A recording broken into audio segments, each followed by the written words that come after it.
Here at Union, we offer you 3 years of Greek instruction. And what I'm going to do is first of all tell you what we put into each of those years of Greek, regardless of which program you're studying for. And then next we'll think about how that fits into our different programs, the MA, the MTH, the graduate diploma, and so on.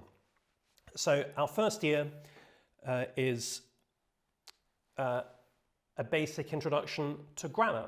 So we look at the basic elements of the language, just enough for you to be able to, at the end of that year, pick up the New Testament, look at a sentence, and you know basically what's going on in each bit of it.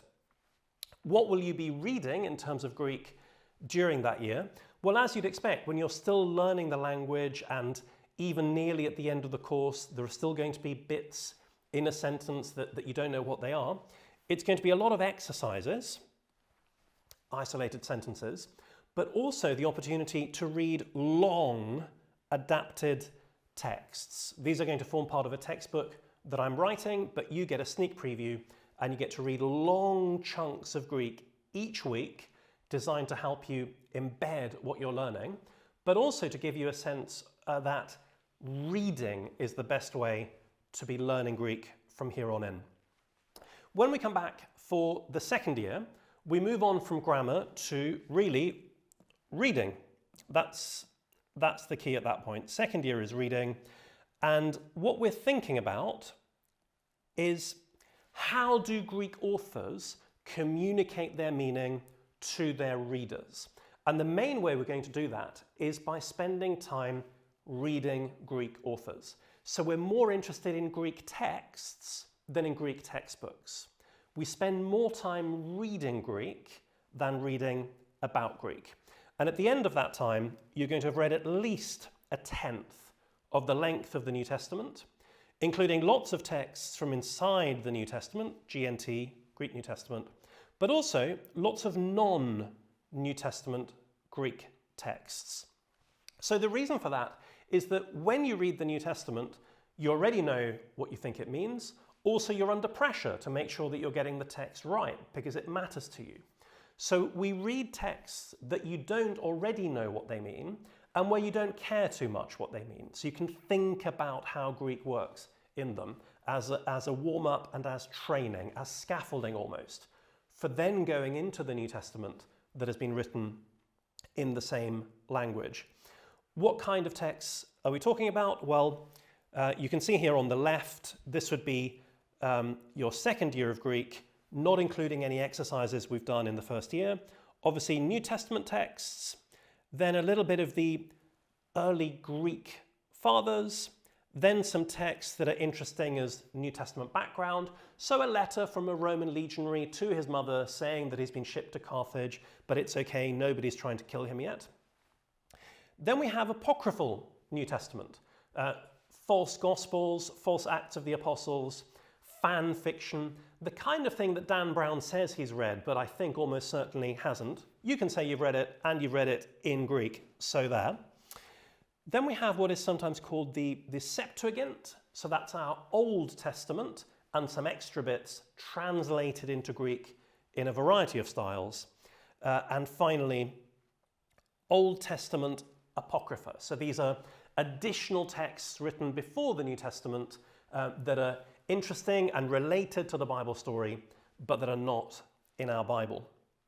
Now, at the end of even this second year, so when you've reached this stage, and the numbers I'm giving you here are for the more compact way of doing that second year, not the more expansive way. We'll talk about that later. What's my aim? My aim is that you don't join the ranks of people who used to know Greek at seminary and have let it go.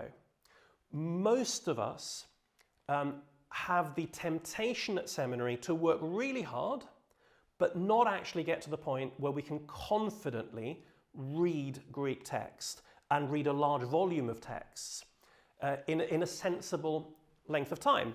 So what happens if you don't do something often? You forget it, particularly with languages. My aim for you when you leave is that every day, at least some of your private devotions will be in the Greek text in a way that is enjoyable and productive and spiritually enriching. And that whenever you teach someone else from the New Testament, whether that's sermon prep, Sunday school, whatever, you're going to open the Greek New Testament before you look at anything else, before you look at translations, before you look at commentaries. Now, if you do that day by day and week by week, you will get better and quicker. It'll become more enjoyable, more effective, you'll be more confident, and you won't forget the language. So what do I have to do to make sure that you will do it every day and that you will do it every week from the moment you graduate? Well, it's got to save you time. I've got to send you out of here knowing that your sermon prep, for example, that begins from the Greek is going to be quicker than your sermon prep that begins from translations and commentaries. That having worked through the Greek text more slowly than reading one English translation, you'll end up already with a much better understanding of the passage than one translation would give you, and with a much more focused set of questions that you want to take to the commentaries. You're too busy in ministry to spend time becoming good at Greek. What you need to do is get good at Greek while it's saving you time. That is why the program here is really quite hardcore. We make you read a lot of text.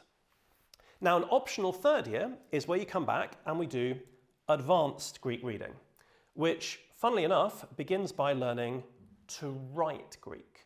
I teach you to write classical Greek because a really good way of understanding what someone else has written is for you to know, how would I have written this if he meant what I think he meant? If he might mean something else, how would I write that?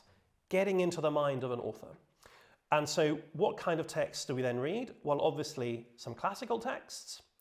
Then we really get into the Greek church fathers, ending up reading, for example, Athanasius in Greek on the Incarnation, where he uses a lot of older classical style. And the prize at the end of that is that we go back to our Greek New Testament and we go to those passages that people tend to call harder, and we see that they're not harder. They're just written using more classical features. So at the end of that time, this is if you do those 2 years beyond the basics. This is not including any of the exercises. You can see you're getting on for about 18% of the length of the New Testament, including all of this other stuff outside of the New Testament. Plus, you've done an awful lot, which we could add to the top here, of writing classical Greek texts. So that's our 3-year program. That's what's in it. That's the aim for it and the method we use. What I'm going to talk to you about now, very briefly, is how that fits into the different programs of study that we offer you. So you've always got to take these 3 in the same order, or at least the first 2. So grammar, which is the first year, if you're studying the graduate diploma, then that's what we offer. That's the blue square there, first year of grammar. You then come back, and by the way, come back, so there's a long summer there. During our years, there's a long Christmas break. So as you're planning your 2 years or 3 years of Greek, please don't think terms or semesters, please think years. So I will give you things to do over Christmas. There might even be exams in January rather than in December. There will certainly be re-entrance exams in August, not just an exam in April or May. You've got to keep going with the language throughout the year. More intense during term time and semester, certainly, but you've got to plan in that Greek is what you're doing every day for the rest of your life, at least a little bit, even in first year. When you come back for second year, if you're on the graduate diploma, your next step is our MTH, our Masters in Theology.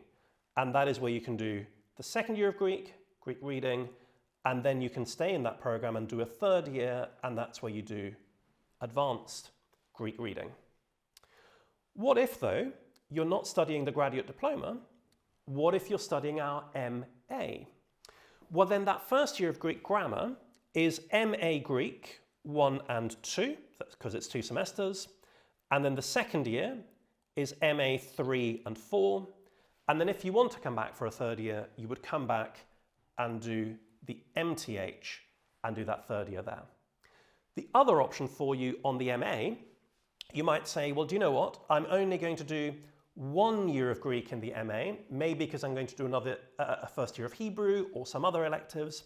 That's okay. Then, just like the guys on the GDiP, you would simply move on to the MTH and do your second year on the MTH, and then optionally your third year on the MTH as well. So MA to MTH.